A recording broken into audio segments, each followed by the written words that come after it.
नमस्कार। खबर उत्तर प्रदेश में आप सभी का स्वागत है। मैं हूं आपके साथ गरिमा वाजपेयी। खबरों में आगे बढ़ेंगे उससे पहले एक नजर आज की हेडलाइंस पर डालते हैं। यूपी के सीएम योगी आदित्यनाथ ने आपदाग्रस्त उत्तराखंड व हिमाचल को दी 5-5 करोड़ की मदद, राहत सामग्री भी भेजा।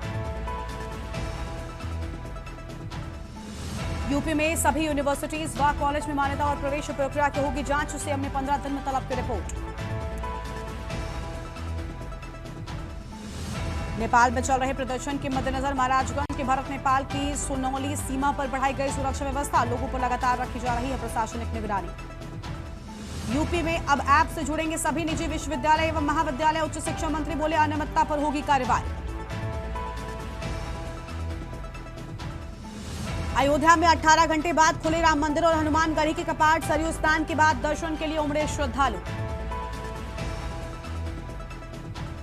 बरेली में मौलाना शहबुद्दीन रजवी का विवादित बयान, कहा धीरेन्द्र शास्त्री हजरत आदम की औलाद।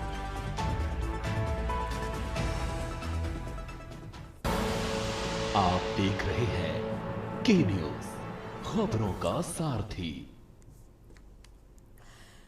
रुक करेंगे खबरों की ओर। रायबरेली से खबर है, नेता प्रतिपक्ष राहुल गांधी को 2 दिवसीय 10 और 11 सितंबर से रायबरेली का दौरा है। बूथ स्तरीय कार्यकर्ताओं के साथ बैठक करेंगे। बड़ी जानकारी आपको बता रहे हैं, प्रजापति समाज के लोगों के साथ होगा संवाद।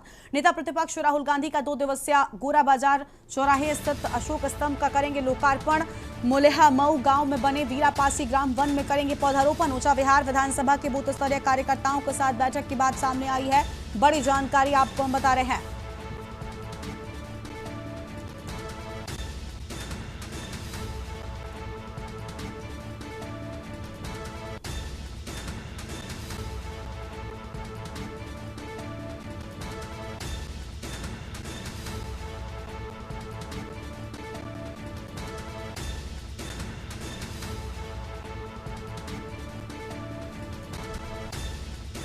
ऊंचाहार विधानसभा के बूथ स्तरीय कार्यकर्ताओं के साथ बैठक के बाद बड़ी जानकारी आपको हम बता रहे हैं। रायबरेली से नेता प्रतिपक्ष रायबरेली का दौरा। हमारे रायबरेली जनपद के जनप्रिय सांसद आदरणीय राहुल गांधी जी नेता प्रतिपक्ष लोकसभा का इस रायबरेली जनपद में 2 दिवसीय दौरा 10 सितंबर और 11 सितंबर को तय हुआ है। 10 सितंबर को सुबह राहुल गांधी जी रायबरेली आ जाएंगे और सबसे पहले वो करीब 10 बजे हरचंदपुर विधानसभा के हमारे जो बूथ अध्यक्ष हैं उनके साथ उनका संवाद होगा, फिर उनका वो सम्मान करेंगे। इसके बाद वो शांति ग्रांड होटल में जो प्रजापति समाज है उनके साथ, उनके लोगों के साथ बैठक करेंगे और उनकी परेशानियों को उनके साथ साझा करेंगे। इसके बाद इस रायबरेली नगर पालिका क्षेत्र में गोरा बाजार में सम्राट अशोक का एक स्तंभ जो अभी हाल ही में बना है उसका वो लोकार्पण करेंगे। नेता प्रतिपक्ष व रायबरेली सांसद राहुल गांधी अपने 2 दिवसीय दौरे पर कल रायबरेली पहुंचेंगे।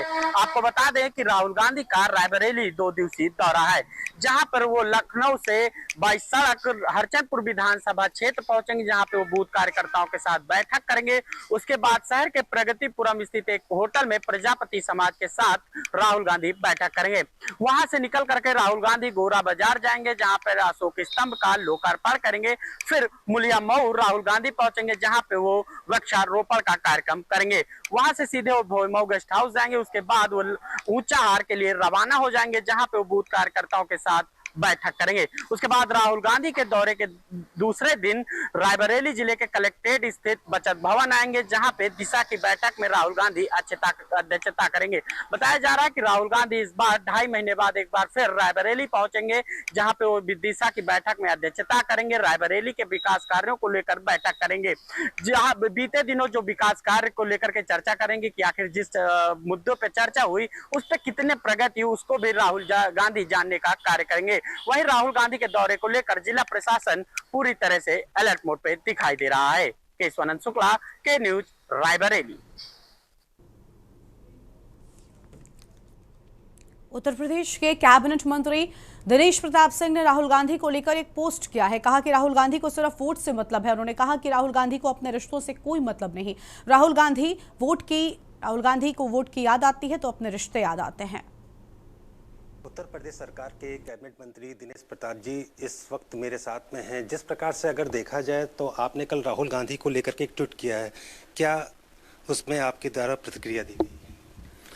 देखिए, मेरे द्वारा प्रतिक्रिया राहुल गांधी के न तो खिलाफ की गई है न उसका इससे कोई लेना देना है, लेकिन ये सही है कि फिरोज गांधी जी रायबरेली के पहले सांसद थे और उनकी कल पुण्यतिथि थी और फिरोज गांधी के नाती या पोते हैं राहुल गांधी जी। जितना भारतीय संस्कार संस्कृति में हम महसूस करते हैं कि पोते और दादा का रिश्ता सबसे अटूट, सबसे मजबूत, सबसे प्रिय रिश्ते में माना जाता है। और अगर ये पूरा गांधी प्राइवेट लिमिटेड कंपनी जब श्री राजीव गांधी जी की पुण्यतिथि आती है तो फूल लेकर के उनके समाधि पर खड़े होते हैं, खड़े होना चाहिए, इसका मैं समर्थन करता हूं। इंदिरा गांधी जी की पुण्यतिथि आएगी तो पूरा गांधी नेहरू खानदान लेकर के फूल वहां खड़ा होगा, खड़ा होना चाहिए, मुझे कोई एतराज नहीं। लेकिन जब आप इंदिरा गांधी जी की पुण्यतिथि पर फूल चढ़ाने जाते हो, राजीव जी की पुण्यतिथि पर फूल चढ़ाने जाते हो, तो दादा के खिलाफ क्यों? ये कौन सी आइडियोलॉजी है, कौन सी संस्कृति है, कौन सा जनेऊधारी ब्राह्मण है, मैं ये नहीं समझ पाता हूं। फिर या तो आप अपनी संस्कृति संस्कारों को देश के सामने करो। कई बार हमको लोग कहते हैं कि आप ये व्यक्तिगत चर्चा ना करो। मैं पूछना चाहता हूं, राजनीति में आने के बाद कौन सी व्यक्तिगत होती है? अगर मैं चलने में समाज के अनुरूप ना चलूं तो समाज को खराब लगता है, बोलने में समाज के अनुरूप ना बोलूं तो खराब लगता है समाज को। अगर हम आचरण व्यवहार समाज के संस्कृति के हिसाब से ना करें तो समाज को खराब लगता है। और अपने को सामाजिक आदमी कहते हो, तो जब सामाजिक आदमी को समाज के हिसाब से चलना फिरना उठना बैठना बोलना है तो क्या पर्सनल है, ये समझ नहीं पाता। कौन सा पर्सनल हो गया? भाई ये पर्सनल नहीं है, ये सामाजिक विषय है कि आपको वोट के लिए दादी अच्छी लगती हैं, वोट के लिए श्री राजीव गांधी जी अच्छे लगते हैं, लेकिन वोट अगर ना मिले तो दादा का भी महत्व खत्म कर दो, दादा को दादा मानने से इनकार कर दो। ऐसा भारत की भूमि पे पैदा होने वाला राहुल गांधी, प्रियंका गांधी के अलावा कोई औलाद नहीं हो सकती है जो अपने फायदे के लिए दादा को भी इग्नोर कर जाए। ऐसा इस धरती पर कोई नहीं हो सकता है। तो ये समाज के लिए सवाल है। मैंने यही ट्वीट किया था। मैं समझता हूं समाज के लिए, समाज के हिसाब से मेरे लिए उचित सवाल था, क्योंकि मुझे रायबरेली की जनता ने राहुल गांधी की नीतियों के खिलाफ मुझे 3 लाख वोट दिया है। उन 3 लाख लोगों की आशा के अनुरूप मुझे जब भी राहुल गांधी सोएं मुझे जगाना चाहिए। जब राहुल गांधी गलत काम करेंगे तो मुझे सवाल को उठाना चाहिए, क्योंकि ये काम राहुल गांधी जी भी करते हैं। राहुल गांधी जी सदन में प्रधानमंत्री जी के हम तो सभ्यता से करते हैं। राहुल गांधी जी तो मोदी आता है, मोदी जाता है, फलाना, कैसे भाषा बोलते हैं। मैं तो सम्मान के साथ कहता हूं, अपनी संस्कृति की गरिमा में रह करके सवाल उठाता हूं, लेकिन उनको तो भगवान ने यह भी नहीं दिया कि कम से कम भारत के प्रधानमंत्री का नाम कैसे लिया जाए, भारत के प्रधानमंत्री की मां का सम्मान कैसे किया जाए। तो जिसको ये पता नहीं है वो नहीं समझ पाते कि दीर्घकालीन राजनीति में कभी अब गांधी नेहरू खानदान सफल होगा। धन्यवाद जी। जिस प्रकार से देखा जाए, कल एक्स पे जो है मंत्री जी के द्वारा राहुल गांधी पर एक आरोप लगाया था कि सिर्फ वो वोट के लिए जो है राजनीति करते हैं, अपने रिश्तों को भूल जाते हैं। वहीं पर अखिलेश यादव के द्वारा जो लगातार पोस्टर वार किए जा रहे हैं, तो उसको लेकर के उन्होंने कहा कि दोनों लोग में, राहुल गांधी और अखिलेश यादव की सोच में काफ़ी अंतर है। अब ये देखना है कि आने वाले 2027 के चुनाव और साथ ही साथ जिस प्रकार से राहुल गांधी पर जो बयान, जो आरोप लग रहे हैं, तो उसमें इसका उत्तर प्रदेश में कितना असर देखने को मिलेगा। कैमरामैन आदित्य के साथ मनीष तिवारी, के न्यूज़, लखनऊ।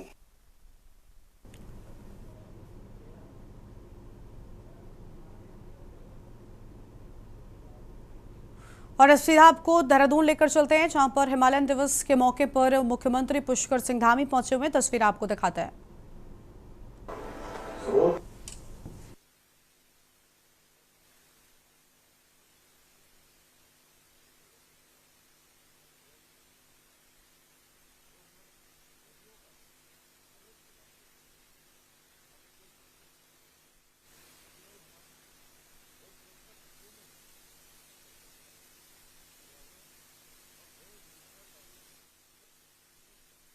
बुग्याल संरक्षण दिवस के रूप में मनाया जाएगा, ताकि बुग्यालों की महत्ता और उनके संरक्षण के प्रति जागरूकता बढ़ाई जा सके।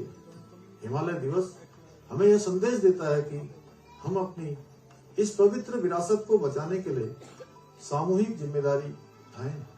जल संरक्षण, वनों की रक्षा, प्रदूषण नियंत्रण और सतत विकास के प्रयास हमारे हिमालय को सुरक्षित रखने में सहायक सिद्ध होंगे। हमारी सरकार ने हिमालय के संरक्षण के लिए कई अहम पहल किए हैं और हम सभी से अपेक्षा करते हैं कि वे भी इस प्रयास में सक्रिय भागीदारी निभाएं।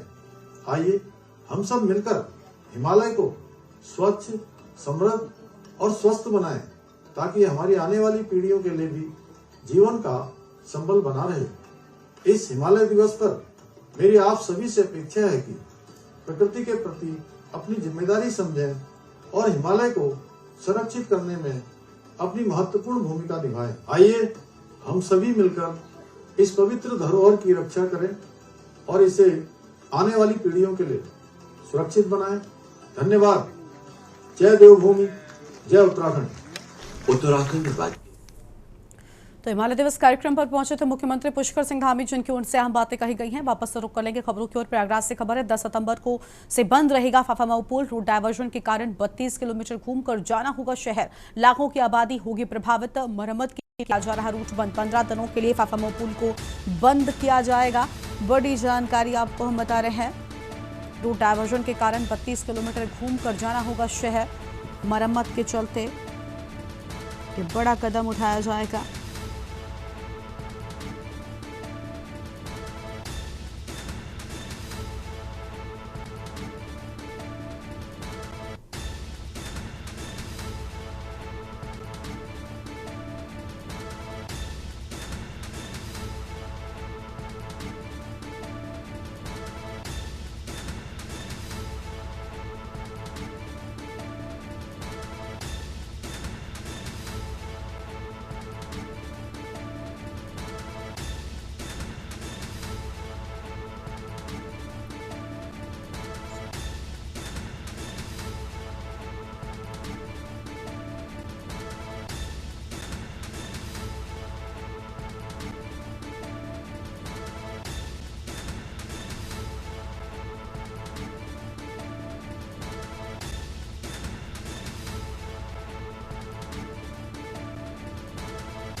अगली खबर राजधानी लखनऊ से है, जहां पर नगर निगम में वेतनमान और स्थायीकरण को लेकर जमकर हंगामा किया। सदन में पार्षदों ने अधिकारियों के खिलाफ मोर्चा खोल दिया। बीजेपी पार्षदों ने कर्मचारियों के उत्पीड़न पर अधिकारियों का घेराव किया। आरोप है कि 30 साल नौकरी करने वाले कर्मचारी रिटायर्ड हो गए हैं, लेकिन स्थायीकरण अभी तक नहीं हुआ है। सैनिटरी सुपरवाइजर ब्रजेश कुमार के स्थायीकरण न होने को लेकर पार्षद की नाराजगी देखी गई।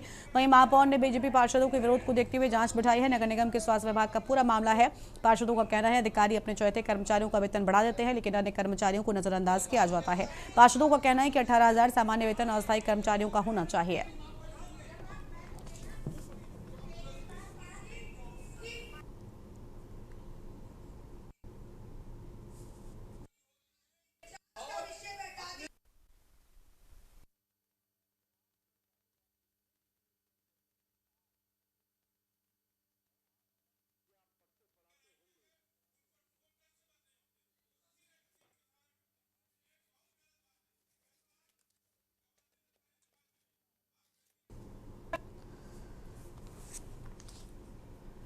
बरेली से खबर का रुख कर लेते हैं। टेम्पो चालक की फावड़ मारकर हत्या कर दी गई। सनसनी मची सीसीटीवी में लाइव कैद हुई हत्या की वारदात। हत्यारोपी शहरोज मौके पर ही गिरफ्तार किया गया। 53 वर्षीय अब्दुल हमीद की मौके पर ही मौत हुई। बड़ी जानकारी आपको हम बता रहे हैं। कैंट थाना क्षेत्र में हुई हत्या की सनसनीखेज वारदात। बड़ी जानकारी आपको हम बता दें।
थाना कैंट से लगभग सूचना प्राप्त हुई कि एक व्यक्ति जिसका नाम अब्दुल हमीद है उसकी हत्या हुई है। ऐसी सूचना प्राप्त होते ही थाने की फोर्स मौके पर पहुंची। मेरे द्वारा भी मौके पर भी आया गया है और फील्ड यूनिट ने यहाँ पर आके साक्ष्य संकलन किया है, फोटोग्राफी करी है।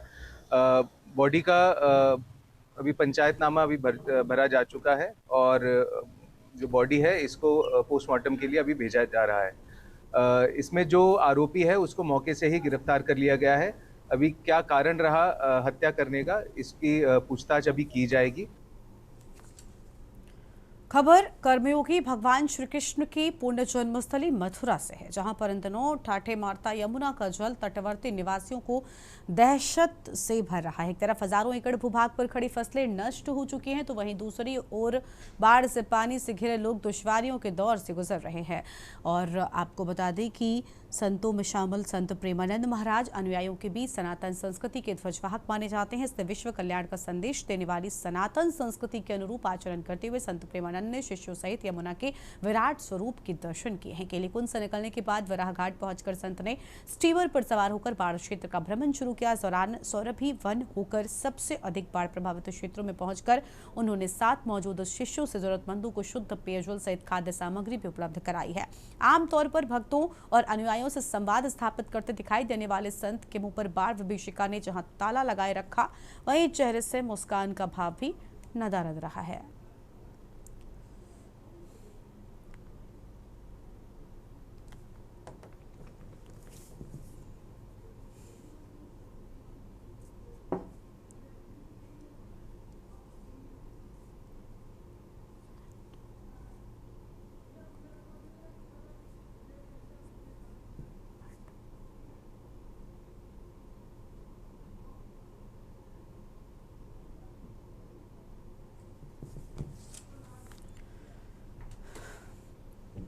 बुलंदशहर से खबर है, बस और कैंटर भिड़े 2 लोगों की मौत हो गई है। रिश्ते में चाचा भतीजे बताए जा रहे हैं। दोनों मृतक एक साथ 2 की मौत से परिवार में कोहराम मचा। गुलावटी क्षेत्र के मोहाली गांव के निवासी थे मृतक। नेशनल हाईवे 34 स्थित बराल पुलिस चौकी के पास हुआ हादसा। बड़ी जानकारी आपको बता रहे हैं।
सरोदन कट के सामने और चौकी की करवट में और बराल स्टेशन के साइड में। कैसे हुआ ये स्टॉप पे खड़े थे, बस का वेट कर रहे। बस जैसा ही बस रुकी, पीछे से ट्रक आया, ट्रक एकदम रौनता हुआ चला गया। वही मौत हो गई। हाँ, वही मौत होगी और बस जो खाई में वहीं फंसी फटी है। क्या क्या नाम थे इनके? एक का नाम लुकमान था और दूसरा जो है फरहान नाम। ये क्या लगते हैं दोनों आपस में? ये चाचा भतीजे थे।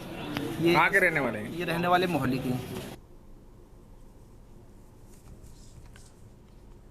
लखनऊ से खबर है, आत्महत्या के इरादे से महिला गोमती में कूदी। रिवर फ्रंट के पुल से महिला ने लगाई छलांग। आसपास मौजूद गोताखोरों ने महिला को बचाया है। बड़ी जानकारी आपको बता रहे हैं। 45 वर्षीय महिला को अस्पताल में भर्ती कराया गया। सूचना पाकर मौके पर मौजूद रही गौतमपल्ली पुलिस। बड़ी खबर आपको हम बता रहे हैं।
अगली खबर संभल से है, जहां पर भीषण सड़क हादसे में 3 मजदूरों की मौत हो गई। दरअसल नेहरू चौक के पास होटल में काम करने वाले 3 मजदूर होटल बंद कर अपने कमरे की ओर लौट रहे थे कि तभी उनकी तेज रफ्तार बाइक पीछे से जा रही ट्रक से टकराकर हादसे का शिकार हो गई, जिसकी सूचना मिलते ही पुलिस टीम तुरंत मौके पर पहुंचकर स्थानीय लोगों की मदद से मजदूरों को घायल अवस्था में सीएचसी ले गई, जहां पर डॉक्टरों ने उन्हें मृत घोषित कर दिया। मृतकों में 2 मजदूर बदायूं जनपद और 1 संभल का निवासी बताया जाता है। पुलिस द्वारा परिजनों को जानकारी देकर शवों को पोस्टमार्टम के लिए भेज दिया गया है।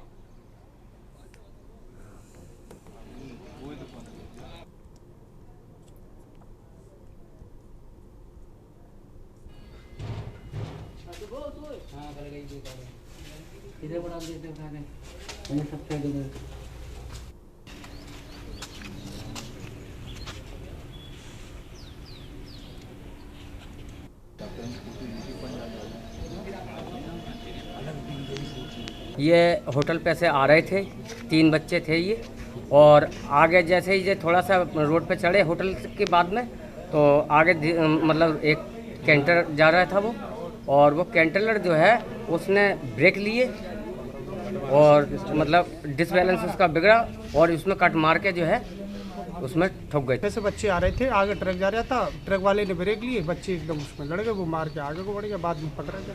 क्या लोग थे बाइक पर? उस पर बाइक पे 3 लोग थे। कहाँ से? होटल पे जा रहे थे। होटल पे जा रहे थे? होटल पे खाने का। रात्रि के कितना समय होगा?